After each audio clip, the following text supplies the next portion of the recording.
અમદાવાદના જુહાપુરા ફતેવાડી વિસ્તારમાં સિફા ટ્રાવેલ્સ કંપનીના માલિક પર ગત તારીખ 11ના રોજ રાત્રિના 11:30 કલાકે ટ્રાવેલના માલિક ઉપર ઘાતક હુમલો કરીને મોબાઈલ અને રોકડની લૂંટ ચલાવી હતી, જેમાં માલિક ઉપર હુમલો કરતા તેના સોલા હોસ્પિટલમાં ખસેડવામાં આવ્યા। આ ઘટનાની જાણ પોલીસ સ્ટેશનમાં કરવામાં આવી, જેમાં ફરિયાદીએ સીસીટીવી ફૂટેજ પણ પોલીસ સ્ટેશનમાં રજૂ કરવામાં આવ્યા। તેમ છતાં આરોપીઓ સામે યોગ્ય કાર્યવાહી કરવામાં આવી નથી। પીડિતના ભાઈએ મીડિયાને જણાવ્યું કે જો તંત્રનો આરોપીઓ સામે કડક પગલાં નહીં ભરે તો અમે હાઈકોર્ટમાં જઈને ન્યાયની માંગણી કરશું। અમદાવાદના જુહાપુરા ફતેવાડી વિસ્તારમાં 11 તારીખને રાત્રે 11:30 વાગ્યાની આસપાસ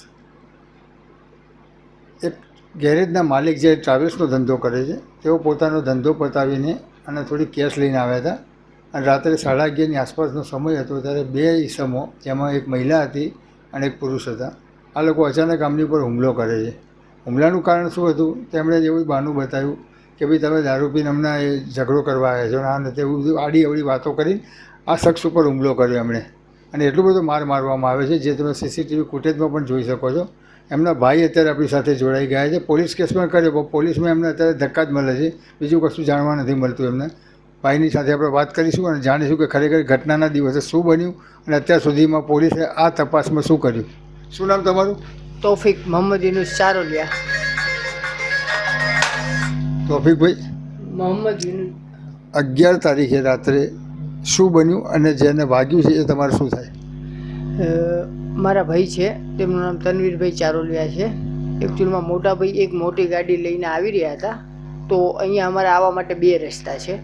એમાં જે મેઇન રસ્તો છે ને ત્યાંથી મોટી ગાડી ના ચાલે એટલે પાછળના કાચા રસ્તા પરથી આવી રહ્યા હતા। ત્યાં એક બેન ને એક ભાઈ, આ શાહરૂખભાઈ જે છે, શાહરૂખ લીકેજ, એ ત્યાં ઊભા હતા એક્ટિવા ઉપર ને ત્યાં કંઈક નશાવૃત્તિ કરતા હશે, એટલે ત્યાંથી ગાડી કાઢી એની પાછળ ને પાછળ એ લોકો ગાડી લઈને આવી ગયા। બોલે ભાઈ ગાડી કેમ મારા પગ ઉપર ચડાવી? એટલે ભાઈએ એવું કીધું કે ભાઈ તમારા પગ ઉપર ચડ્યો હોય આટલી મોટી ગાડી તો તમે અત્યારે ઊભા જ ના રહી શકો, એ છતાં તમને એવું લાગતું હોય કે ચડાવી છે તો હું તમને હોસ્પિટલ લઈ જવા તૈયાર છું, મારી અહીંયા બીજી નાની ગાડી પડી છે, તમે ચાલો। પણ આટલી જ વાત કરતાં કરતાંમાં એ લોકો મારવા માંડ્યા અને બહુ માર્યા।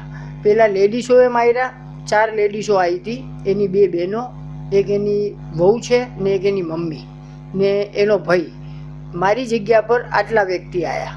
પછી ભાઈનો મારા પર ફોન આવ્યો એટલે મને એમ કીધું કે ભાઈ આવી રીતનો બનાવ આપણી જગ્યા પર થયો છે।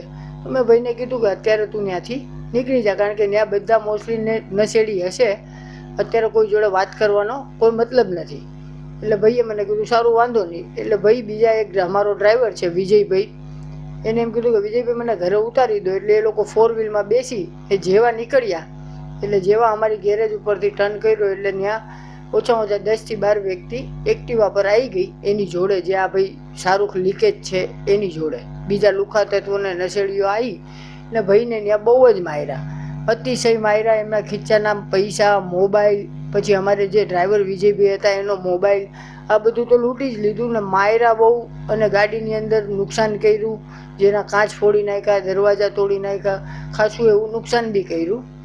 એ પછી ભાઈ ને ધરાઈને જ્યાં સુધી થાકી ના ગયા એ લોકો ત્યાં સુધી માર્યો, પછી એ લોકો ત્યાંથી જતા રહ્યા। એટલે ભાઈ જેમ તેમ કરીને ગાડી લઈને આ એરિયો છોડીને ઘર પાસે પહોંચ્યા।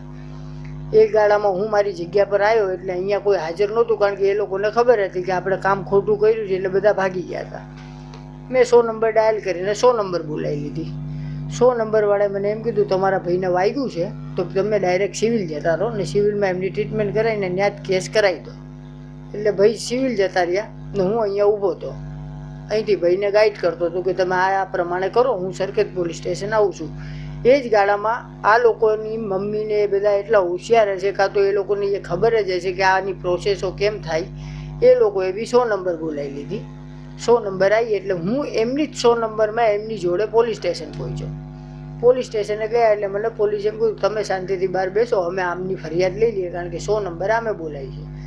પણ પોલીસે એમની ફરિયાદ લીધી એટલે એમના કોઈ વાતના તર્ક મળતા નહોતા, એટલા માટે પોલીસે એમની ફરિયાદ ના લીધી ને એમને રવાના કરી દીધી। પછી હું ગયો એટલે પોલીસવાળાએ એ સમયે તો મારી બી ફરિયાદ ના લીધી, ના એમની લીધી ના મારી લીધી। મેં કીધું મારું સાહેબ પૈસા ગયા છે, મોબાઈલ ગયા છે, નુકસાન થયું છે, એમને હું ફોટા દેખાડું છું, એ છતાં એ દિવસે ના લીધી। બીજા દિવસે અમારા એક રિલેટિવ ન્યૂઝવાળા છે જે નાની ચેનલ ચલાવે છે, મેં એમને ફોન કર્યો એ કહે કે તમે ઝોનલ 7માં ડીસીપી પાસે જતા રહો. અમે ત્યાં ગયા, ત્યાં બી ફરિયાદ ના થઈ. પાછા આવ્યા, પાછો એ ભાઈને કીધું તો પછી ભાઈએ અહીંયા થોડી રીલ બનાવી ને વાયરલ કર્યું, એટલે પીએસઆઈ સાહેબ પાસે પહોંચ્યું હશે, એટલે અમે પછી અમને ફરિયાદ લેવા માટે બોલાયા. પણ ફરિયાદ બી આજે બી જે લીધી છે એ ફરિયાદ બી એવી લીધી છે કે આ આરોપીને કોઈ વધારે કોઈ સજા પડે કે કંઈ એવું થાય એવી કોઈ ફરિયાદી નથી. ખાલી એમ અમારા દિલને સંતોષ કરવા માટે ફરિયાદ લીધી છે, પણ એનાથી કશું થવાનું નથી. એ લોકો એ જ 2-5 દિવસની અંદર પાછા છૂટી જશે ને પાછું આવું ને આવું કોઈ નવું કૃત્ય કરશે ને અમારી જેવા વેપારીઓ મરશે. તમે આ ફરિયાદ કરવા ગયા, બરાબર છે, ભલે મોડી તો મોડી, અમે જે લખ્યું છે પોલીસવાળાએ એમણે જાણવા જોગ લીધી, બરાબર છે, પણ એફઆઈઆર કરી છે કે નહીં? હા, એફઆઈઆર થઈ ગઈ છે મારી પાસે. એફઆઈઆર થઈ હોય તો આરોપીને પકડી લેવા જોઈએ ને? ના, એ હજી સુધી પકડ્યા નથી. શનિવારે સોમવારે સાંજે એફઆઈઆર થઈ ગઈ હતી. તમારી જો નકલ આવી ગઈ એફઆઈઆર? હા, એફઆઈઆરની નકલ મારી પાસે આવી ગઈ. એફઆઈઆર જ છે કે જાણવા જોગ છે? ના, આઈ થિંક એફઆઈઆર જ છે, કારણ કે મેં ઓનલાઈન ડાઉનલોડ કરી છે. અચ્છા, ઓનલાઈન આવી છે. અચ્છા, હવે આમાં જે આરોપીઓ છે એમાં તમે કુલ કેટલા જણના નામ લખાયા છે? 8 જણા. 8 જણા. એમાં મહિલાઓ કેટલી છે? મહિલાઓ એમાં 3 છે. 3 જણ, બાકીના પુરુષ છે, બરાબર છે. હવે આ લોકોને પોલીસ કશું કરતી નથી અથવા કરવા નથી માગતી, એનું મુખ્ય કારણ શું હોઈ શકે? સાહેબ, મને તો એવું લાગે છે કે આમાંથી કારણ કે આ લોકો ગુંડા તત્વો તો છે જ તે, ને નશાની વસ્તુઓ બી વેચતા રહેશે, કારણ કે એ લોકોના ખર્ચા તો જ પૂરા થાય, બરાબર. તો એ 2 નંબરનું કંઈ એ લોકોને જતું હશે, પૈસા મળતા હશે તો જ ના થાય ને. સારું, હવે તમે આગળ શું વિચાર્યું છે? આ લોકોને કદાચ પોલીસ એરેસ્ટ નથી કરતી તો તમે આગળ શું વિચાર્યું છે? આગળ માટે મેં એવો વિચાર કર્યો છે, અમારા એક વકીલ છે જેની જોડે અમે બિઝનેસ કરીએ છીએ, મેં એમની સલાહ લીધી છે કે પોલીસ જ્યાં સુધી કશું નહીં કરે, એને એરેસ્ટ નહીં કરે ત્યાં સુધી તો ભાઈ આપણે બી કશું કરી નહીં શકીએ, કારણ કે એકવાર એરેસ્ટ કરીને કોર્ટમાં રજૂ કરીએ તો આપણે અપીલમાં જઈ ને પછી આગળની પ્રોસેસ કરી શકીએ. પણ આની માટે જરૂરી છે કે પોલીસ એને કરે જ તે, અધરવાઇઝ તો પછી સાહેબ એ જ છે, જેવું કામ એવું એમે કર્યું એવું આજ અમારા વેપારીઓને બી હથિયાર ઉપાડવા પડશે. સીધા માણસોને લોકો દંડે જ છે, કારણ કે આમાં મુખ્ય વસ્તુ એ છે દર્શક મિત્રો કે આ ભાઈ વેપારી છે, બરાબર, એમને ઝઘડા ફાવે નહીં. વેપારી માણસને વેપારથી મતલબ હોય, એમના આવા ઈસમો સાથે શું લેવા દેવા?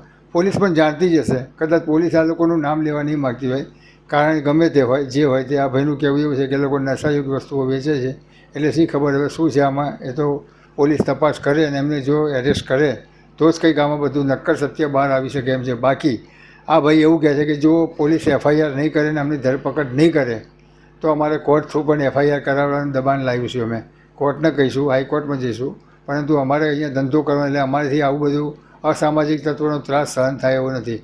અમે વેપાર કરવાવાળા છીએ, અમારે કોઈ ઝઘડા કરવા નથી, પરંતુ આવા લોકો જો અમને આ રીતે હેરાન કરે, આજે અમને કરે કાલ બીજાને કોકને કરશે.